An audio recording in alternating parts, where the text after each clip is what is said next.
Plaque rupture और erosion के अलावा नेक्स्ट मैकेनिज्म क्या हो सकते हैं कि वेज़ोस्पाज़म भी हो सकते हैं। अब ये वेज़ोस्पाज़म इनहेरेंट हो सकता है एज अ प्राइमरी फिनोमिना, जैसे कि प्रिंस मेटल एंजाइना में। इसमें क्या होता है कि कुछ वेसल्स होती हैं उनमें इनहेरेंटली उनका ये होता है कि वो कंस्ट्रिक्ट कर सकती हैं।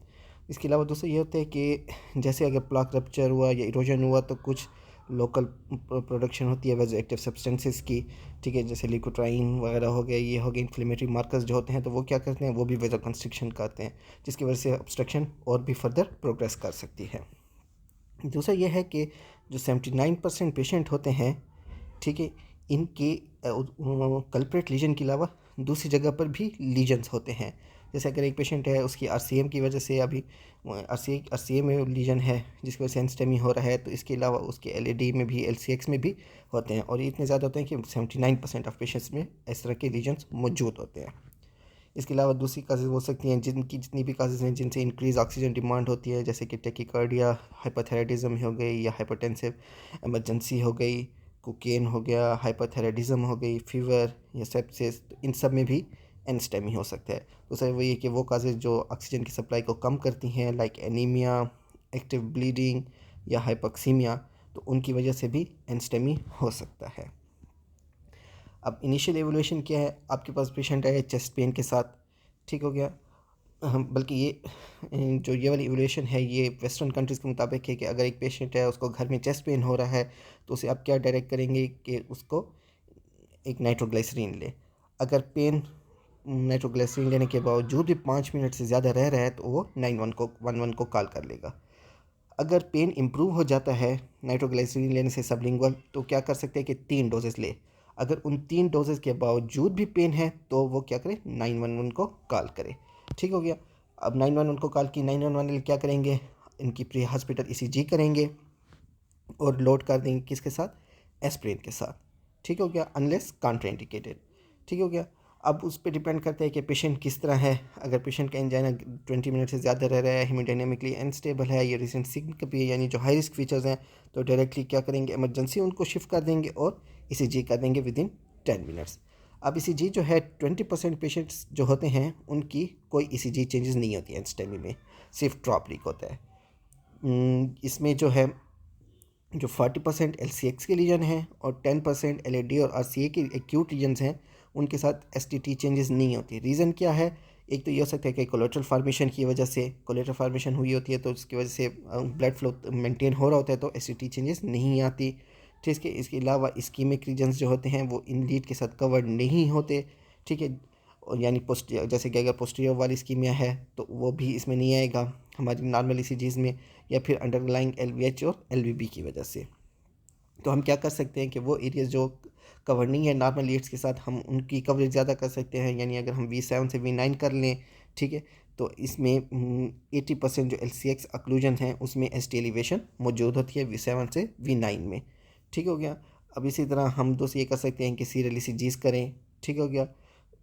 और एक और ये है कि अगर पेन रेजोल्यूशन हो जाए तो उसके 3 to 9 आवर्स के बाद हम ये दे सकते हैं कि कोई पोस्ट इस्कीमिक टी वेव या क्यू वेव चेंजेस हैं या नहीं, तो ये भी हमें डिटेक्ट करने में मदद दे सकती हैं। ठीक। अब एक है कार्डिक ड्रॉप। कार्डिक ड्रॉप का ये कि हमने जैसे डिस्कस किया था कि 2 किस्म के होते हैं, हाई सेंसिटिविटी होता है और कन्वेंशनल होता है। हाई सेंसिटिविटी के क्या है, हमारे पास वही क्राइटेरिया था 0-1, और इसके क्या था 0-3, 0-1-2 था, और ये 0-3-6 आवर्स था। ठीक हो गया। तो अगर विद इन इसका कटा वैल्यू क्या होती है 5 नैनोग्राम पर लीटर, और उसकी क्या होती है 40 नैनोग्राम पर लीटर होती है। अब जो CKD है उसमें ड्रॉप की वैल्यू रेज होती है। उसके रीज़न क्या है, एक तो ये है कि कार्डिक हाइपरट्रॉफी होती है। ठीक है। अब वो है उनमें क्रॉनिक कोरोनरी आर्टरी डिजीज़ भी हो सकती है, और इसके अलावा बीपी स्विंग्स होते हैं, बीपी ज़्यादा कम होते हैं, तो इन सब की वजह से क्या होता है, क्रॉनिक माइकार्डियल डैमेज होता है, जिसकी वजह से ड्रॉप जो होता है वो हमारे पास इंक्रीज मिलते हैं हमें। वीमेन में ड्रॉप की लोअर वैल्यू से रीज़न ये होता है कि उनका माइकार्डियल मास स्मॉल होता है। अब इसमें यह है कि रिपरफ्यूज्ड एमआई और जो नॉन रिपरफ्यूज्ड एमआई है इसमें ड्रॉप का ट्रेंड थोड़ा सा डिफरेंट होता है। रिपरफ्यूज्ड एमआई में ड्रॉप जल्दी ज़्यादा होता है, जबकि नॉन रिपरफ्यूज्ड एमआई में ड्रॉप स्लोली इतना राइज नहीं होता, उसकी वैल्यू रिपरफ्यूज्ड एमआई से कम होती है। रीज़न ये है कि जब रिपरफ्यूजन होती है जो ड्रॉप है वो जल्दी सर्कुलेट कर लेता है सर्कुलेटरी सिस्टम में, इस वजह से उसकी वैल्यू ज़्यादा होती है। लीकेज जो ज़्यादा होती है वो सारी सर्कुलेटरी सिस्टम में वो चली जाती है और उसकी वैल्यू हमें ज़्यादा मिलती है, जबकि जो नॉन रिपरफ्यूज्ड एम आई है उसमें स्लो लीकेज होती रहती है, जिसकी वजह से उसकी वैल्यू हमें रिपरफ्यूज्ड एम आई से कम होती है। और रिपरफ्यूज्ड एम आई में ट्रापी जो है एलिवेट करते अर्लियर करते दैन द नॉन रिपरफ्यूज्ड एम आई। और ट्रापाई को 7 से 14 दिन लगते हैं नॉर्मल होने में, ठीक है, लेकिन स्मॉल एम आईज़ में ट्राप जो है वो जल्दी नॉर्मल हो जाता है। यानी अगर 7 to 14 डेज़ लगते हैं नॉर्मल उसमें, तो जो एम आई जिसमें एक्सटेंट कम होती है तो उसमें 5 से 7 दिन में वो नॉर्मल वापस आ जाता है। और जो एरिया अंडर कर्व है वो हमें साइज़ ऑफ द इन्फार्क्ट बताता है। लेट्स से जैसे अगर एक पेशेंट है उसका एरिया अंडर कर्व ये है, ठीक है, और दूसरा पेशेंट है उसका एरिया अंडर कर्व ये है, तो इस जो ये वाला पेशेंट है इसका इन्फार्क्ट साइज़ ज़्यादा होगा as compare to this one. हम एको भी कर सकते हैं। एको हमें क्या बताती है? वॉल मोशन एबनॉर्मेलिटी बताती है। वॉल मोशन एबनॉर्मेलिटीज़ और हों और पेन की एब्सेंस हो, ठीक है, तो इसका क्या मतलब होता है कि वो स्टनिंग या सब एंडोकार्डियल स्कीम होते हैं और कितने होते हैं? More than 20% of inner myocardial thickness, ठीक हो गया।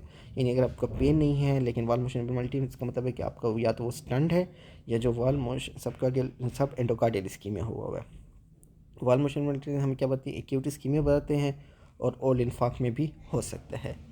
इसके अलावा हम क्या कर सकते हैं? हमें एको नॉर्मल मिलती है तो हम स्ट्रेन एकोकार्डियोग्राफी कर सकते हैं। ये हमें सेंसिटिविटी और प्रेडिक्टिव वैल्यू इंक्रीज़ कर देती है अप टू 91% पेशेंट्स में जिनके इनिशियल नेगेटिव ट्रॉप और ECG इनसिग्निफिकेंट। अगर हमारे पास यानी पेशेंट है ECG उसकी इनसिग्निफिकेंट चेंजेस हैं, ट्रॉप उसका नेगेटिव है और एको उसकी नॉर्मल आ रही है, तो हम स्ट्रेन एकोकार्डियोग्राफी करेंगे जिसमें जो इसकी सेंसिटिविटी और positive predictive negative predictive value increase कर सकती है। अब ट्रॉप का किस तरह वो है? अगर हमारे पास लेट्स से एक सीनियर एक पेशेंट है, चेस्ट पेन है और more than 3 our and presentation है, पहला ट्रॉप हमने किया नेगेटिव आया, तो हम कह सकते हैं ईजिली कह सकते हैं कि MI उसको नहीं है और उसको डिस्चार्ज कर सकते हैं, ठीक हो गया। अगर दूसरा एक पेशेंट है उसका चेस्ट पेन हो रहा है लेकिन लेस देन 3 आवर्स है, अब पहला ड्रॉप अगर नेगेटिव आएगा तो इस पर हम डिस्चार्ज नहीं करेंगे, ठीक हो गया। अनडिटेक्टेबल है या डिटेक्टेबल है लेकिन लेस देन 5 है, ठीक है, मतलब हम ये कह सकते हैं नेगेटिव है, ठीक हो गया। तो हम क्या करेंगे? 1 या 2 आवर्स में रिपीट करेंगे। अब ये जो दूसरा ड्रॉप है उसे हम क्या कहते हैं? डेल्टा ड्रॉप, ठीक है। अगर डेल्टा ड्रॉप मतलब अगर पहला ड्रॉप 1 है, ठीक है, और दूसरा drop less than 4 nanogram, less than 4 ग्राम का मतलब कि लेस देन 5 होना चाहिए। मतलब पहला 1 है, दूसरा अगर लेट्स से पहला 1 है दूसरा 3 है, तो इसका मतलब है कि इसका डेल्टा ड्रॉप क्या है? 2 है, ठीक हो गया। तो अगर डेल्टा ड्रॉप लेस देन 4 है तो भी हम कहेंगे कि MI नहीं है और उसे हम डिस्चार्ज, यानी इवन दो अगर ड्रॉप राइजिंग ट्रेंड में है लेकिन स्टिल डेल्टा ड्रॉप जो है वो लेस देन 4 है तो भी हम उसे डिस्चार्ज कर देंगे। ये सारी क्या है? लो रिस्क है।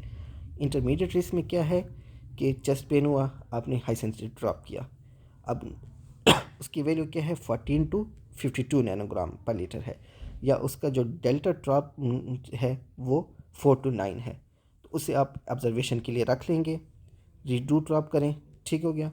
अगर high sensitive drop less than 52 आया तो हम उसकी क्या करेंगे? नॉन इन्वेजिव टेस्टिंग करेंगे। यानी कि आपके पास पेशेंट आया उसका ड्रॉप था 15, ठीक हो गया, इनिशियल ड्रॉप, या फिर आपने उसका ड्रॉप किया, दूसरा ड्रॉप किया, जैसे पहले अगर उसका 1 था और नेक्स्ट ड्रॉप उसका आ गया 6, ठीक है, तो 4 to 9 के दरमियान है, ठीक है, तो ऐसे पेशेंट को आपने एडमिट कर देना है।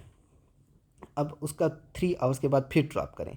अब अगर वो ड्रॉप 52 से नीचे है तो आप उसे इंटरमीडिएट रिस्क करेंगे, अगर वो 52 से ज़्यादा आ गया तो वो हाई रिस्क में हो जाएगा। यानी लेस देन 5 लो रिस्क था, 14 to 52 जो है वो इंटरमीडिएट रिस्क है, और लेस देन 4 जो डेल्टा ड्रॉप है वो लो रिस्क है, 4 to 9 इंटरमीडिएट है, और 9 से ज़्यादा क्या हो जाएगा? हाई रिस्क हो जाएगा, ठीक हो गया।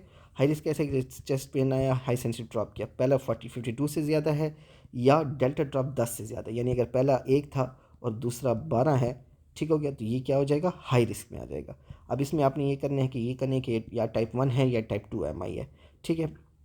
अगर टाइप 2 MI रूल आउट हो जाता है तो और टाइप 1 MI है तो आप क्या करेंगे? इसकी कोरोनरी एंजियोग्राफी करेंगे, लेकिन ड्रॉप स्टेट ही है, इससे ज़्यादा नहीं हो रहा, इस तरफ एक कांस्टेंट पे रह रहा है, तो आप उसे MI नहीं कहेंगे बल्कि सिर्फ उसे कहेंगे नॉन MI माइकार्डियल इंजरी कहेंगे, ठीक हो गया।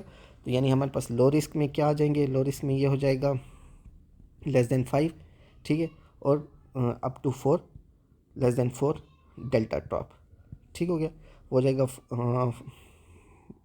जो हमारे पास ये है इंटरमीडिएट है वो हो जाएगा, क्या हो जाएगा 9 to 14 हो जाएगा, 14 to 52 सॉरी 14 to 52 हो जाएगा। ठीक हो गया, और ये 4 to 9 हो जाएगा, और मोर देन 10 हो जाएगा।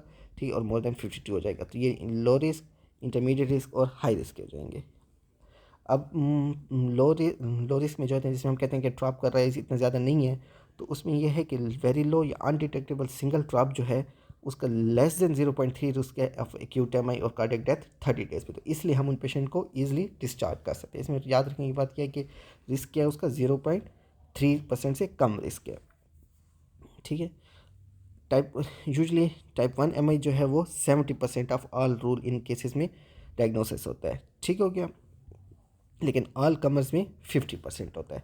ठीक है, यानी मतलब अगर हमारे पास जो हमने रूल आउट भी कर दिया इंटरमीडिएट, तो उसमें भी जो ये है टाइप 1 एम आई है उसमें भी हो सकता है। ठीक, ये मतलब यानी अगर हमारे पास पेशेंट है 100 पेशेंट्स आए थे, ठीक हो गया, उसमें से हमने जो किया कि 70% जो है उनको हमने रोल इन कर दिया।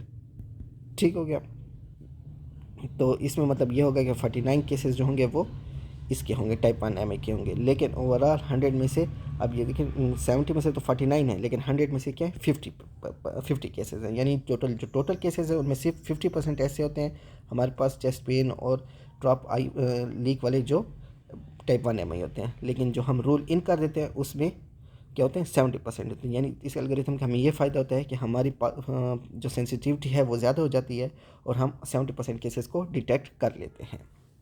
ये हमारे पास ड्रॉप आई है, अगर ये टाइमिंग है, अगर मोर देन 3 आवर गुजर चुके हैं और ड्रॉप आई लेस देन 5 है तो आप एम आई को रोल आउट कर देंगे। ठीक है, लेस देन 3 आवर हुए हैं और ड्रॉप आई जो है वो हमारे पास वो है लेस देन 14 है। ठीक है, और डेल्टा लेस देन 4 है, तो हम इसे, ठीक है, अब हाई सेंसिटिव ड्रॉप हमारे पास 14 to 52 है।